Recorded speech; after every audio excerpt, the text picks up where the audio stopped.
Hello guys! Welcome back to my channel and it's me again, Val, your mom entrepreneur. Kamusta kayong lahat guys? And I'm pretty sure that we're not okay dahil sa virus na COVID-19 na tinatawag natin. And if you are from Manila, I'm pretty sure na lockdown kayo dyan. Dito naman sa amin, which is in Cebu City, we are in community quarantine, which means na hindi kami nakakalabas ng basta-basta kung hindi importante ang lakad. At meron din kaming curfew dito na hanggang 8 PM lang pwedeng lumabas ang mga tao. Except dun sa mga night shift, mga BPO company na nagtatrabaho. I know na lahat tayo ay nagsasuffer sa pangyayaring ito, which is unpredictable and unexpected, guys. Well, as for now, since lahat naman tayo nasa bahay, let's take this opportunity to learn new skills and study more about entrepreneurship. Right now, let's not worry about that it will get worse. Let's just pray and hope that it will be end so soon. At least, habang tayo ay nag-aaral at nagsa-study about dito, at once naging okay na yung situation guys, at least, nadagdagan yung kaalaman natin para magsimula ulit or to start our online business or to start whatever business that we are planning to start up. If this is the first time that you're watching my video guys, my name is Val and mostly in my channel or my content, it is all about negotiative business ideas and creative ways on how to do business. Those experiences that I've learned along the way, I am sharing it here in my channel. So, kung interesado ka sa ganong mga content, click the subscribe button and don't forget to turn on your notification bell so every time I will be uploading new negotiation tips and business ideas, you will get notified, guys. So, let's start our video for today.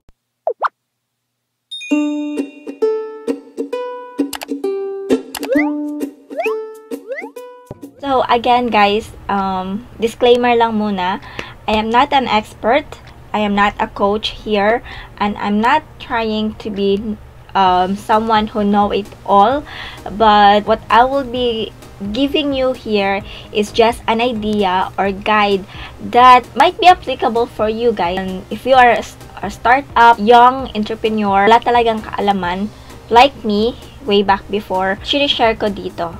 And hindi ko sinasabing eksperto na talaga ako, na pwede akong maging business consultant. No, hindi ako ganun guys.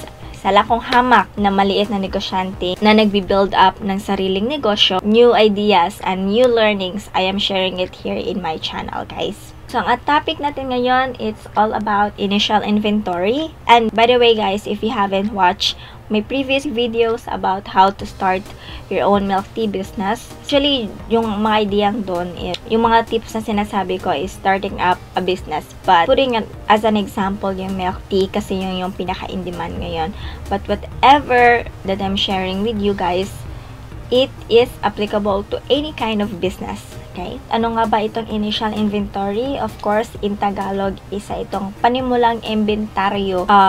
Panimulang inventaryo na ikaw ay nag-o-open ng sarili mong shop. Ikaw ay magsisimula or mag-open up ka ng kahit anong shop, whether it's a milk tea shop, a burger shop, or ice cream shop, or whatever shop that you are planning to do, even RTW. Of course, hindi mo alam kung ilang pieces or ilan nga ba ang dapat nyong i-prepare sa inyong inventaryo para running yung business nyo. Ang tanong, magkano nga ba dapat ang ilaan namin para sa panimulang inventaryo? Or ilang pieces nga ba dapat? Yun yung mga mostly tanong guys. So, I have 4 steps guys in guiding you to starting up your own initial inventory. Mas maintindihan ninyo kung ang explanation ko for an initial inventory, I will be writing it down for you guys in a piece of paper explaining to you details. Okay, let's start with our step number 1. And step number 1, you should know your profit per item. For example guys, yung profit per item namin, so let's say yung isang milk tea natin. So, 1 cup ng milk tea natin. Yung profit ko, I am getting a gross profit of 50 pesos per cup. Okay? So, alam ko na yung profit ko per cup. So this is the number that I will be using for step 1. And if you need help guys about how to calculate yung cost per serving or your cost ninyo ng isang product, I have a different video explaining how you price your product and as well as how do you calculate your ingredients, the cost of your ingredients. So nasa link, ang link ay nasa description sa baba. Okay, step number 2 is to know your break-even point. So regarding with the break-even point, I will be creating a different video for you guys explaining further about break-even. But in a summary, a short explanation lang about sa break-even, it is itong gross profit na hindi ka dapat bababa para hindi ka negative. It can be daily, weekly, or monthly. Sinasabi natin gross profit is ano ang cover nito sa isang break-even. Ang cover nito is yung mga fixed cost. So ano ba yung mga fixed cost na ito? Cover niya yung rent, yung wages, and then utilities. Well, actually, in a further explanation guys, hindi talaga consider utilities na fixed cost. Kasi when you say fixed cost, meaning fixed na siyang babayaran mo.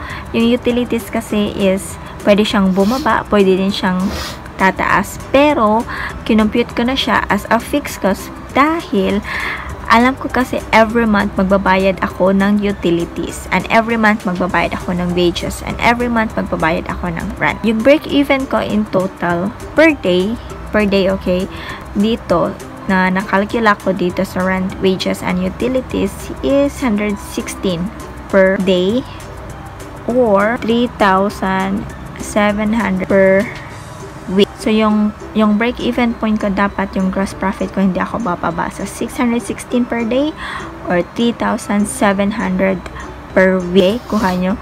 So, meaning ito yung total na amount na dapat nasa set aside natin para sa rent, sa wages, and sa utilities guys. So ito, calculate ko na siya. And if you need to know more about this, kung paano i-calculate, I will let you know in a separate video guys with the break-even point discussions, okay? So mahaba-habang explanation yan. But to know about my break-even point, ito yan. Example, 616 per day at saka 3,700 per week. Step number 3 guys is to know your sale goal. Sa akin, hindi amount, kundi ilang dapat i-goal ko para makuha ko itong profit na 616 per day, okay? So, paano nga ba natin i-calculate ito para alam ko kung ilang ang dapat i-hit ko para hindi ako negative, guys? Kumbaga, break-even lang. Yung kaya lang bayaran yung rent, wages, and utilities. So, let's do some math here, okay? So, ang formula dito, guys, na kailangan natin is, okay, so yung formula dito, guys, is break-even, which is yung 616 at saka yung profit per cup. So, nandun tayo sa step 1. Alam natin yung profit natin per cup, diba? 50 pesos. So, lagyan na natin na 616 per day divided by yung profit na 50 pesos, which gives me around 12.32, or let's just convert it to 13 cups per day. Okay. So, balo yung 13 cups per day, guys. Kung makakabenta ako ng 13 cups, break-even lang ako doon. Meaning, sakto lang siya para i-cover yung rent, wages, and utilities. Meaning, walang profit yung negosyo. Okay? So, kung na-hit ko tong 13 cups, meaning alam ko nang wala akong profit, but hindi ako negative. So, kung bababa naman ako sa 13 cups, alam ko na negative talaga ako. Kasi, yung total ng 13 cups, yung profit dyan is 616 lang. Diba? So, convert ko siya per week. So, 13. So, per week ko dapat makahit ako ng 18 cups or hindi ako bababa. Hindi ako bababa ng 78 cups per week para hindi ako negative, guys. Okay? So, bale, kung 78 pieces per week yung nabenta ko in 1 week, meaning, sakto lang siya para bayaran yung per week na 3,700 na covered yung rent, wages, at saka utilities. Ngayon naman is, ano nga ba talaga yung sales goal ko? So, yung sales goal ko is ita-times ko siya into 2 para alam kung may profit ako. So, magkano nga ba? 156 cups per week dapat. So, bali, example ko na lang na ang pagkabenta ko ng per cup is 100 pesos. So, dapat yung goal ko in 1 week for a sale is 15,600. Yun. Para may 50% ako na gross profit in a 1 week, guys. So, alam ko na yung sales goal ko. So, kung i-hit ko tong 15,600 na goal, which is 156 cup, is let's do now the computation of your inventory. So, we're now in step 4, that is to compute your inventory. So, let's say 156 cup per week yung sales goal ko. Per week ha. So, sales goal ko or sa initial lang na 1 week ko. So, ito. 1 week, 156 cup. So, ilan nga bang galon ng winter melon? Ilang galon ng fructose yung gagamitin ko? At saka, ilang kilo ng black tea yung gagamitin ko? Okay? So, you do the math, guys. I'll do, let's just for example, yung isang galon ng winter melon ko is 2,500 grams winter melon, which is giving me 83 cups of serving for a 1 gallon. Bakit ko alam na 83 cups? Kasi yung 1 cup or yung regular size ko ng winter melon is 2 palms. So, that's 2 palms is equivalent to 30 grams. So, 2,500 grams divided by 30 grams. So, it can serve me 83 cups. Okay? Now, kung isang galon ng winter melon ko is equivalent to 83 cup, well, how can I hit 156 cups kung isang galon na yung o-orderin ko? So, meaning, i-multiply to 2 ko to para kaya kong i-hit yung 156 cups. So, times 2 ko siya. Yung winter melon na galon. So, bali 2 galon yung kinakailangan ko for a winter melon para ma-hit ko yung sales goal na 15,600. So, you do the same thing with the other ingredients na kailangan nyo, guys. Okay? Now, isa ding tip, guys, if outside of your place, let's say, for example, ako ay taga Cebu, tsaka yung supplier ko is nasa Manila, so, it will give me a lead time para i-ship yung product ko. Will take me like 5 days before it will arrive. So, meaning, yung 2 gallons ko, itong 2 gallon na winter melon, for 1 week lang siya. So, ang o-orderin ko sa aking supplier is ita times 2 ko siya.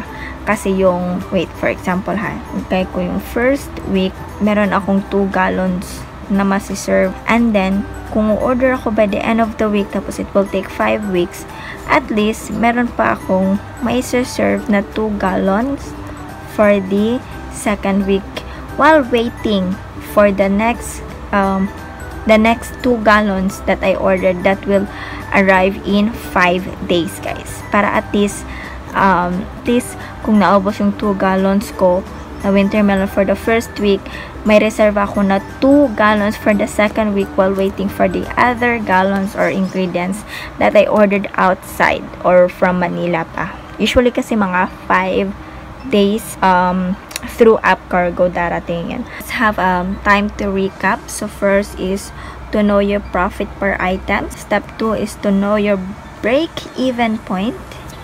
And then step 2 is to know your sales goal. And step 4 is to compute your inventory, which I already explained here.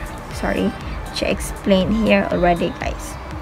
So that's it for today, guys. And if you find this video very helpful, please give it a thumbs up, kasi it will means a lot to me for creating more kind of videos about this. So support this channel, guys, and share this to your friends and to your family that who need this kind of video or information, guys. And don't forget to subscribe to my channel for more negosyo tips.